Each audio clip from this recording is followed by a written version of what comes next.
Orzhov. I will assemble the greatest team of Orzhov warriors ever assembled in standard on a budget. Herald of Torment, come to me. Sidisi, Undead Vizier, I summon you. At your service. Seeker of the Way. Sup, bros? Hey, Seeker, how are you? Oh, just been like seeking the way to enlightenment, got my philosophy degree, doing good, man, just forever on these plains of Eternia, you know what I mean, man? Hey, man, you guys got any, man. Oh, I didn't bring anything. I can always call the elves. I'm a madman, I'm a lunatic, bad man, poison the water in your community. My name is Kefka, and I'll wreck ya. Pause for the break, after which I'll disrespect ya. What is up, my wizards? Dev from the place down there with the magics. And today, I've got something that I am super stoked that everyone is also super stoked about. This is Budget Orzhov Midrange, and I think it's actually super good. I've been working on this deck sort of in secret for like a month now. Orzhov's my favorite guild, it always has been. Love the combination black-white, the best removal, and some of the best creatures in the game. So let's go ahead, hit you with it. This is a good deck. Let's go ahead and start with the creatures. We're playing 14 creatures, which leaves room for a lot of spells, you may notice. We're starting with 3 Seeker of the Way. Very good in the early game to both get initiative offense-wise against some decks and defend against other decks. A lot of the time, we are playing a lot of removal in this deck. A lot of the times, we can remove a guy during combat on their turn. Remove a guy and block with Seeker of the Way, sometimes trading, or even Seeker might survive and kill a guy, and we gain 3 life. Seeker is very good, and we've known that for like almost a whole year now, so Seeker of the Way is awesome. 2 copies of the Vampire Knight. I think it's Blood Curse Knight. I've got him proxied as just Vampire Knight, and I have for the whole time. But anyway, I really like this guy. I want to play more copies of him, but I don't know that we have enough enchantment support, or even that it is very good. Now, I do like it's another lifelink creature. That's pretty cool. Even when it's not turned on, 3 mana for a 3-power dude is probably fine, and it will turn on pretty much any game. So, because we are doing some really cool tricks in this deck. So, in any case, I do like this guy. He's either, just like Seeker, an aggressor or a defender. He works very well as both. So, either gets us into the long game or pounds in damage and lifelink against some other decks. So, like the guy, pretty versatile dude here. 2 copies of Herald of Torment. We don't really want so many copies of it, although I wouldn't mind playing a 3rd copy. The deck is super tight at this point, gone through very many different iterations, honestly. But I do want to keep Herald of Torment in the deck no matter what. Very good bestow creature late game, and good initiative creature on the 3rd turn. I mean, there's not many things they can do to beat this on the 3rd turn unless, like, they're playing Siege Rhino, which some decks do on the 3rd turn. And the extra bestow gravy is pretty awesome. Losing a life every turn kind of sucks, but we've got the Vampire Knight, we got Seeker of the Way, we got Whip of Erebos, we have other ways of gaining that life back. It's totally cool, you guys. 2 copies of Ojutai Exemplars, another thing I'd like there to be more copies of, but I'll go ahead and reveal that we're doing a sort of toolboxy thing with this deck, and so we can play less copies of things that we would normally want to play more copies of. Ojutai Exemplars, though, is fine as a 2 of because we really don't support double white near as well as we support double black. So I'm okay with just the 2 of copy here, although it is really good for the same reason Seeker is. If you can, during their combat, or even yours, remove a guy and then, get an extra ability off of this, usually, again, lifelink, it's really good. This deck lifelinks very well, if you haven't already noticed. And Ojutai's Exemplars is just an exemplary creature, dumb joke, but very good. I've always liked this card, and it does shine in this deck with all the removal we're playing. 1 copy of Archfiend of Depravity. Started off as 2, again, cut it down to 1. Archfiend is always like super duper awesomely good. A lot of decks have been citing this in the last couple of months, but I'm going to go ahead and play it main deck because we're probably going to see more aggro variants in Origin Standard as it goes on. I think. Although I think Control is still a very powerful deck with the advent of Languish and a couple of other cards. But in any case, we will see a lot of aggro in this format, is all I'm saying. And Archfiend is really good against those, and even like mid-range decks, tokens decks, obviously very good against those. And a 5-mana, 5-power flyer is pretty freaking sweet. So want to play at least the 1 copy. 2 copies of Grey Merchant of Asphodel. We are just playing, I think, barely enough Devotion to make this work. I mean, sometimes we'll get a 4-6 6 off of this. We're playing Whip, we're playing all the other things you've seen, Herald of Torment, a couple of things, Archfiend. So we will get some devotion off this, plus other cards we haven't seen yet. So, and we can whip it back into play and do some other cool things with it. I love Grey Merchant. It's pretty obvious if you've watched the channel for more than a couple of months. I really, really like this card. And I think it goes in this deck very, very well. And 2 copies of Sidisi Undead Vizier. Yeah, 2 whole copies. This started off as 1. He is legendary, I know, but there's really, really cool like loops and stuff that we can do with Sidisi in this deck. I really, really like this card. And one of the things that facilitates the toolbox mentality that we're going to have, especially once we get into the spells, you'll see the 2s and the 1-ofs. So we gotta have Sidisi in this deck. A 4-powered dude. Really kind of hurts that. A lot of times we'll be exploiting him to himself, but we have tricks that allow us to do that effectively. You'll see a little bit later, I know I keep saying that, but we will end up usually sacrificing Seeker of the Way to this after it's outlived its usefulness, which takes longer than you might imagine, actually. We'll sometimes sacrifice Herald of Torment to this if we get into the danger zone with it. There's things we can do, but usually Sidisi will sacrifice to himself, but that's okay. There are tricks. I'll get to those. Sidisi's amazing. We know that. Now on the spells here. We're going to play 3 copies of Duress. We have some problems against control. We're both very turtly decks, but they have counters. We don't have counters, and we have a grip full of removal that's fairly dead against control, so we need to be able to resolve our creatures and our other big spells that we just have to resolve to win the game. We do have ways to get around our creatures being removed and things like that, but we have to resolve certain spells to make that happen. Duress goes a long way towards that. Plus other mid-range decks. I mean, Abzan plays a ton of removal, so Duress will usually find a pretty good target.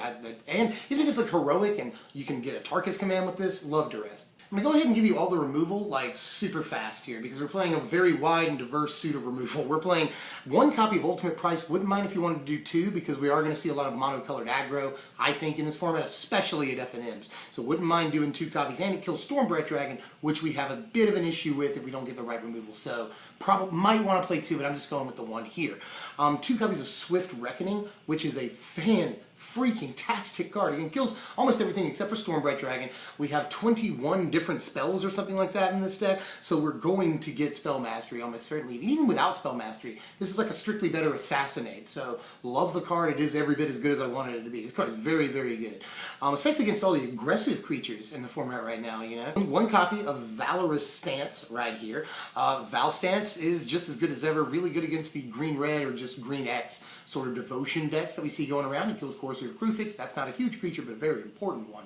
And makes our own creatures indestructible, which is super important because we're not playing that many. Very good target for Ojutai's Exemplars, for example. But also, I'd say we'll mostly be using it for removal, but you never know. I mean, we have other removal in the deck. Sometimes it does function as indestructible. Very often, though, it will be removal. 2 copies of Banishing Light here. Gotta have this. Knocks out literally any permanent in the entire format except for Stormbreath Dragon, and Planeswalkers included, you know, problem artifacts and things, so really want to play this, and sort of facilitates the play of the Vampire Knight. That's important.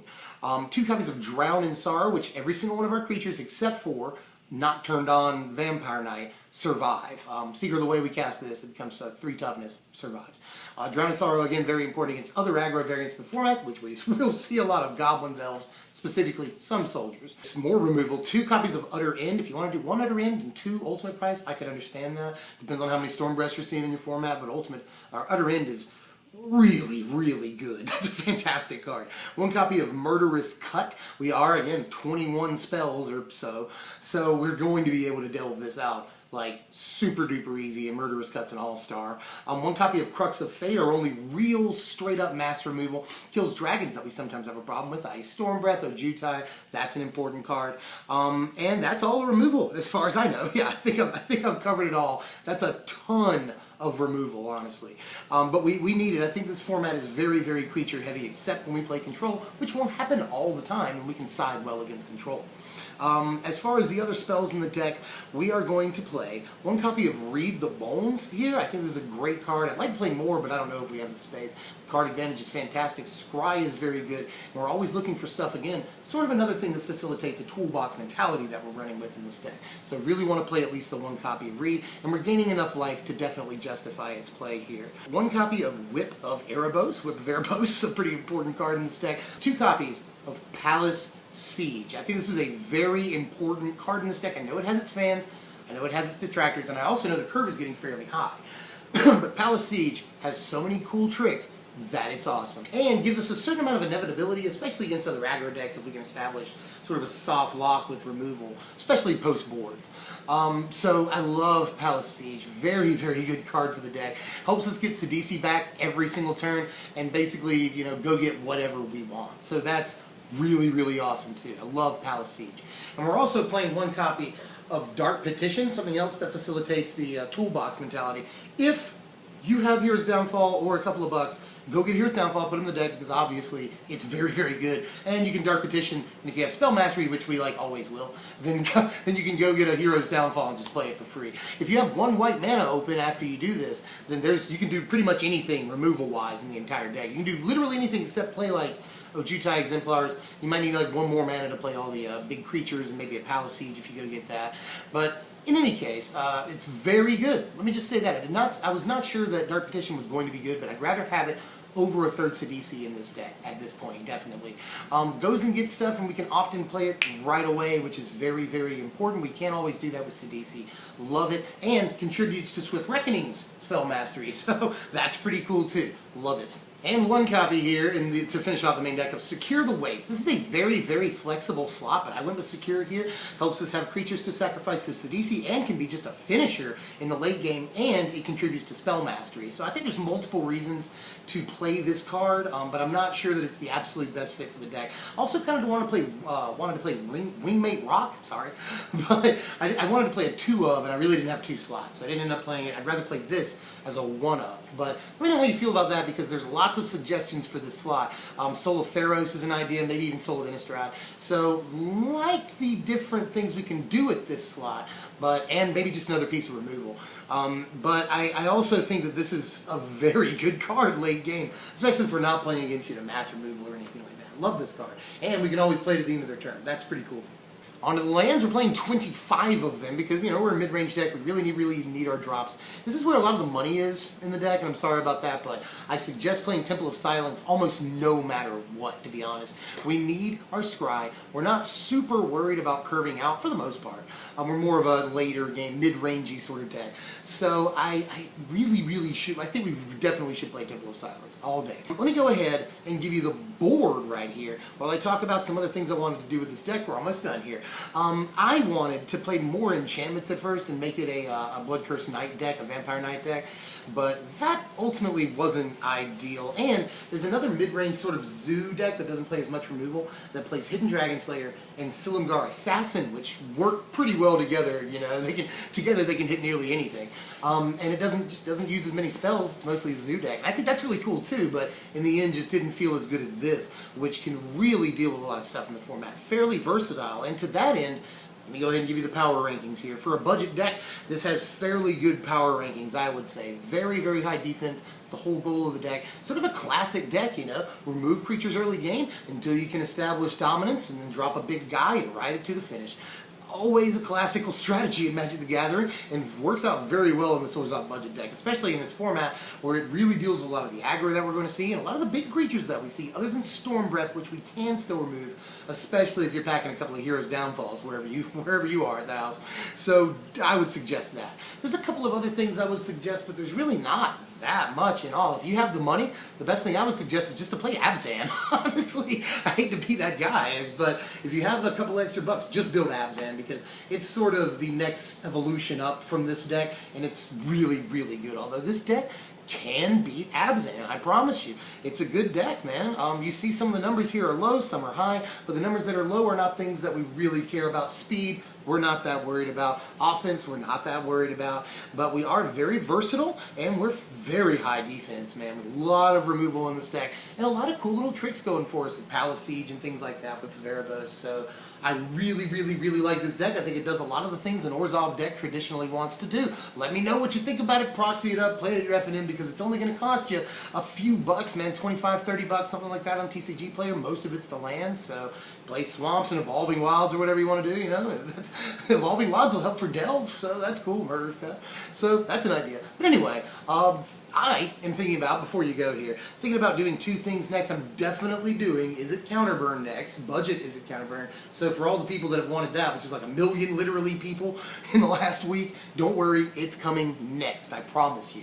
The next thing after that I want to do, there is a card that comes up in literally every comment section for every deck tech I like ever do. A lot of fans of this card, especially people that like budget decks. So what I have an idea for is red-black Impact Trimmers. Let me know how you feel about that. I think it's really cool. The deck uses token generators, dragon fodder, hordling outburst, uses Nantuko Husk and Timoret. You can sacrifice your tokens to that, you know. And obviously uses Impact Trimmers and maybe even Outpost Siege for when you sacrifice your dudes. You get a little bit of value off of that. And the Khan's ability on Outpost Siege is really good for that deck too. So really pretty cool ideas. And you can just use burn and like other removal. And there's so many ideas for that deck. You can use like Alesha and Whip, you know, Bloodsoaked Champion would have good synergies. So really think that's a cool idea too. Let me know how you feel about that, and I will get it out to you, my friends. I am Devin from Strictly Better MTG. Thanks for watching, my wizards.